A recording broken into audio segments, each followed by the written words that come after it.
I am currently prepping for our last trip into Fairbanks before our road closes for 7 months. And I'm gonna let you guys in on how I'm kind of doing it differently this time. The previous time I went in, we got groceries. I meal planned for the whole month. And to be honest with you, I didn't go by that meal plan at all. I cooked what I wanted to, and as things went away, like dwindled down, I just reevaluated of like, what do I have? Okay, this is what I'm gonna make tonight for dinner. So I'm doing our shopping trip a little bit different. Because our meal plan will bring in groceries, the plan is, but I have to pay per pound. So the plan is to get the heaviest stuff in town. Now, are you okay? Okay. I plan on getting the heaviest stuff in town. That way we can drive it in so we're not paying per pound on the mail plane. So that means getting all the staple items that I can. And we're going to work with what we have. Now, I've not factored in meat. I do know how many pounds of meat I need because we eat about 2 pounds every night over 7 months. No, we've not gotten a moose yet, which means we're going to be buying all of our meat.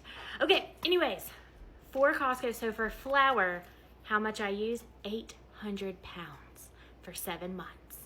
I cook all of our bread, keep that in mind. So we're at 800 pounds. I'm gonna need 16 50-pound bags. We're talking about $420 there, just in flour. Next up, my next heaviest, sugar. ChatGPT and I went over this. It thinks I need about 250 pounds. I guessed 400 because of holiday baking, so I'm gonna meet it in the middle and get 300 pounds. 25 pounds a bag, I'm gonna get 12 bags. We're looking at $345. Next up, rice.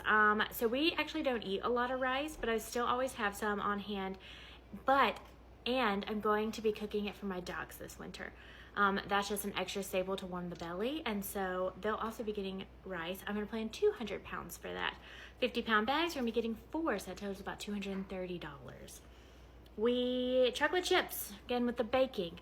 I'm gonna guess about 5 bags. Those are the Costco big bags. $100. Just go ahead and throw that out the window. Chocolate bars, Hershey chocolate bars, always have to have those on hand. I think I'm gonna get 1 box, about 32 in a box, $43. Big jars of honey, the big ones. That's another one, 5 pounds. That's how heavy they are.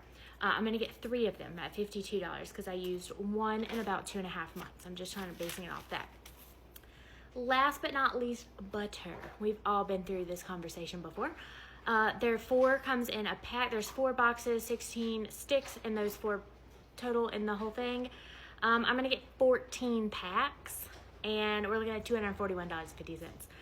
So, still going through the list, but I am changing it up how I'm going to be doing this. Instead of meal planning every single meal, I'm gonna get the staple things that I actually use, and I'm gonna get the heaviest stuff. Remember, I can always fly it in, but we're at least going to try to not pay for the plane to bring in flour and sugar and butter and things like that. It just feels crazy to pay per pound for those. So that's what we're doing. If you have any other suggestions, I will gladly take them. Yes, we can do Amazon. Yes, we can do Walmart. We're just looking at waiting like 3 to 4 weeks for it. So that just hasn't been working. But anyways, I'm just curious. Let me know if you think 800 pounds of flour is going to be enough for 7 months. That one seems to be the biggest in debate right now in my family of if that's going to be enough to last the 7 months with how much I bake and cook.